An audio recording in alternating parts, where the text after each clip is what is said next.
Hello，大家好啊！歡迎返到嚟唔是一族啊！我係一對孖女、一對孖仔嘅媽媽。因為就快出月子坐完月啦，咁呢段片就記錄呢幾日呢，我喺個月子中心最後衝刺，咁係做啲咩節目？因為呢度呢冇屋企咁多雜物，咁加上有月嫂姨姨幫手呢，咁所以我就請咗啲上門攝影師上嚟幫 BB 影個滿月照。其實月子中心呢個 package 入面都會包埋有呢個嬰兒合照或者家人合照嘅，咁但係我想留返同兩個女一齊影啊，因為阿女生日係4月6號，而阿仔滿月呢係4月5號，啱啱好星期六日，咁我就想佢哋一齊影個家庭照。因為攝影風格唔一樣，所以我先另外自費請攝影師上門。成個過程開始都幾順利㗎，不過影到後段呢，真係會攰啦，同埋會肚仔餓，咁就開始喊啦。咁好彩嬰兒攝影師呢，其實佢哋經常都會遇到呢啲問題嘅，咁都係花少少時間去安撫佢哋啦，等佢哋可以進入攝影嘅狀態。咁趁呢幾日呢，我就做埋啲療程啦，咁包括我之前介紹過嘅中藥蒸薰、水床、物理治療、洗頭、身體按摩、中藥熱敷等等。其實平時我好鍾意同朋友去做頭療啦，同埋香薰精油按摩，真係好舒服，好正啊！好啦，到星期六日呢，兩位家姐都嚟咗啦。咁呢，月子中心安排嘅攝影團隊呢，當然專業好多啦，有專業嘅打燈啦，各方面嘅道具都好齊全。你睇下家姐同細佬都影到好投入啊！不過啲相片呢，需要2個星期精修啊，所以呢，暫時未可以俾大家睇到。而我哋上晝影完相啦，下晝就等埋家人過嚟，辛苦晒婆婆同姨姨，即係我嘅細妹啦，幫手佈置。因為呢，月子中心呢係會提供呢個動物 backdrop 嘅，咁但係與此同時，因為我個女生日啊，所以我同屋企人呢就一齊佈置埋另一邊嘅 backdrop，就係 Melody 加玉桂狗啦。咁月子中心呢係會送個滿月蛋糕同埋幾件 cupcake。俾 BB 做滿月 party 嘅，而阿女嘅蛋糕同埋一啲到會嘅食品呢，就係我哋自己準備啦。不過呢，我想講深圳其實買乜嘢訂乜嘢都係超級無敵方便嘅。如果訂到會食品呢，只需要提前1日；如果訂蛋糕呢，只需要提前3個鐘。但如果你話叫外賣，其實半個鐘，呢啲全部通通都唔需要加運費就送到你指定嘅地點。呢一種真係有效率嘅生活。阿女入到嚟見到真係勁開心啊！跟住等埋細佬，我哋就一齊唱生日歌啦。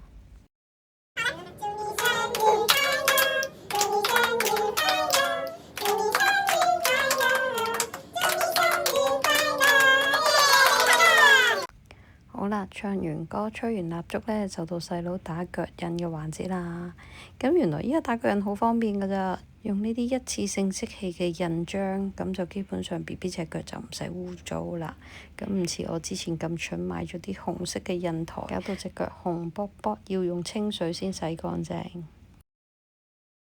今日係我喺呢度最後一日啦，我喺度坐咗28日。咁我依家出去磅下自己嘅體重，睇下有咩變化先。因為喺呢度一日食足6餐，都擔心自己變成一個大肥婆。估唔到一上磅，居然瘦咗啊！我初時嚟到係呢個體重，依家居然瘦咗6.1 kg 啊！真係夢寐以求嘅事。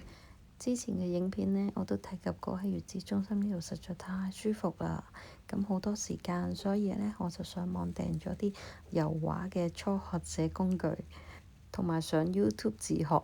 不過唔係教得好詳細，所以呢，我都係憑感覺去畫。好鍾意聽到呢啲撕貼嘅聲音，好似開盲盒咁樣，好治癒。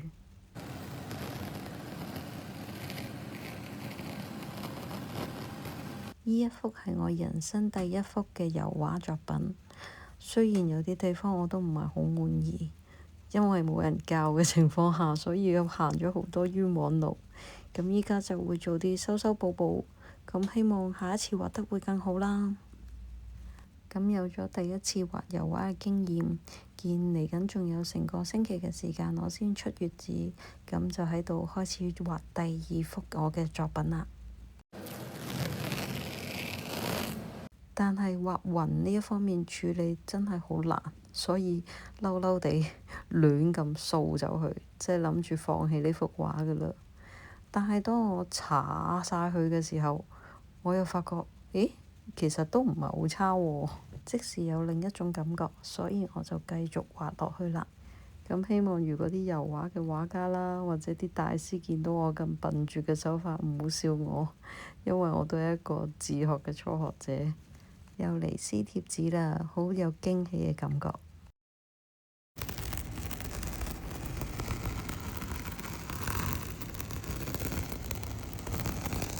噔噔噔噔，我第2幅嘅作品啊，好開心！姨甥女嚟到呢，見到都鍾意，就將佢帶返屋企。呢個真係對我一個好大嘅支持同埋鼓勵啊！好開心啊！多謝你啊，欣欣。安安，我哋出院啦，安安，係咪啊？日日，我哋返屋企啦，日日。好啦，呢28日嘅月子中心旅程過得實在太快啦，我都係好唔捨得，不過都係要返香港啊。咁呢，一早起身呢，我哋食咗早餐，就同2位姨姨佢哋會護送埋 BB 返到我哋屋企。咁而中港司機呢，就一早喺門口度等候我哋噶啦。咁佢哋上車呢，就瞓得好冧，因為坐卡士嘅 BB 可能好有安全感，所以呢，我哋沿路都好快，同埋我哋呢返嚟係經深圳灣，所以好方便，唔使拎行李落車。返到屋企沖完涼，差唔多2位姐姐放學啦，佢哋都急不及待要餵細佬飲奶，仲要抱抱細佬，即時母愛泛濫啊！今日係第1日喺屋企瞓覺，希望你哋可以習慣啦，享受完天堂般嘅生活，依家就要返嚟凡間，接受呢個24小時不停餵奶換片嘅生活啦。咁之前我喺月子中心度都拍咗啲感想嘅，希望大家唔好嫌長氣啦。呢段時間呢，過得太快啦，咁呢，我就趁呢個時候呢，講下有咩感受啦。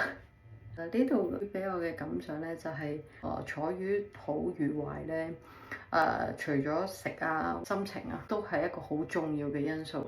如果你係冇辦法可以令到自己係處於一個輕鬆狀態而去坐月呢，其實呢都會好影響個效果。如果你喺屋企坐月呢，其實經常就要麻煩到4大長老。如果佢年齡後生啲，都或者頂得順。其實如果年齡大個少少，其實佢哋會好吃力㗎，因為呢始終老人家嘛，佢仲要煮飯俾你食啊，煲湯俾你飲啊，跟住仲可能分分鐘要幫你睇埋小朋友。其實對佢嚟講都係一個負擔，同埋一個對身體一種負荷嚟嘅。所以呢樣嘢呢，就即係我哋自己都唔希望話將自己嘅辛苦，然後建立喺自己父母身上。其實唔係話生小朋友就易咗嘅，而係我覺得你要取捨咯。咁好坦白講，你話要喺呢啲月子中心度坐月個費用點咧？其實有平價，亦都有比呢度更加貴、更加高級嘅。但係如果論有醫療設備啊，有醫院喺樓下呢樣嘢咧，我就覺得佢係值翻呢個價咯。即係你呢個價錢，你係可以確保你自己即係萬一嘅嘢咧，咁我覺得呢樣嘢係比重比較高咯。我又冇得話我要 hard sell 你，因為我好坦白講，我都唔係即係我係同呢個月子中心唔會有任何話嗰啲叫咩營銷啊，即係我又唔係啲咩網紅，而且我亦都唔會係有啲咩着數攞到嘅，純粹係分享翻俾大家。之前就聽咗好多嗰啲叫即係走數啊、走佬嗰啲，咁我覺得要揀嘅話，都要揀翻一間係穩陣嘅。覺得咁大間醫院點都唔會執啦，咁啊係咪先？對我嚟講，我會覺得咧，你與其花錢喺香港請個幾萬蚊嘅月數，但係重點你唔確保佢啱唔啱、符唔符合到你要求，即係佢嚟到可能做啲嘢你唔中意，或者佢嚟到可能有啲手勢，你其實咧一上嗰啲叫月數黑名單咧，其實係每日都有唔同唔係咁開心嘅事情發生，即係影響個媽媽坐月，影響佢本身嘅身體，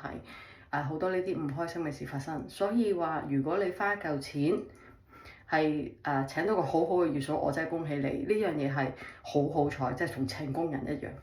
所以呢邊嘅月子中心咧有個好處就係你喺呢度入住，如果你發覺個月嫂個可能照顧方式或者手勢唔係咁啱你個人嘅意思啦，咁其實你係可以換嘅。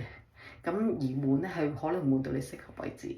但係呢樣嘢咧，我可以好肯定話俾你知，喺香港咧係你係要俾錢炒咗佢，然後再花一嚿錢去請佢，咁又係搏㗎咋，即係睇下你搏你請得好唔好㗎咋。咁其實來來回回呢個費用其實就已經等同你喺深圳即係月子中心坐月啦。至於其他嘢我都唔多講啦，因為其實每個人咧對自己嘅取向啊，或者自己有嘅見解都唔同㗎，所以我覺得我又唔會話去push 你或者 hard sell 你任何嘢，純粹係呢段影片講翻我喺呢度坐咗28日。咁講翻呢28日嘅感受啦，同埋我會俾朋友嘅 advice 啦，咁係啦，冇咩特別㗎啦。咁好啦，遲啲就喺香港見啦，拜拜。